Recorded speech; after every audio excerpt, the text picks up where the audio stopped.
যে 7টি অভ্যাস আপনাকে স্মার্ট করবে।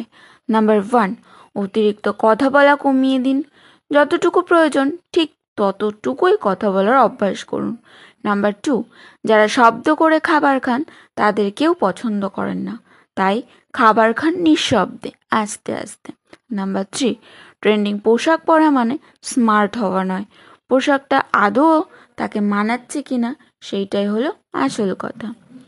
নাম্বার 4, হেসে সুন্দর করে কথা বলাও স্মার্টনেস, তাই বলে কথায় কথায় হো হো করে হাসবেন না, এটাও শোভন নয়, তাই পরিণত হাসুন। নাম্বার 5, যে কোনো পরিবেশে মানিয়ে চলাটাই স্মার্টনেস।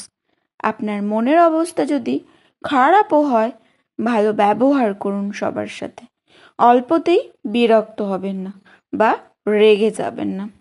নাম্বার 6, সব জায়গাতেই কিছু ন্যূনতম সৌজন্যতা মেনে চলুন, যেমন খুব জোরে জোরে কথা বলবেন না, ধূপধাপ করে পা না ফেলে নিঃসন্দেহে হাঁটার চেষ্টা করুন।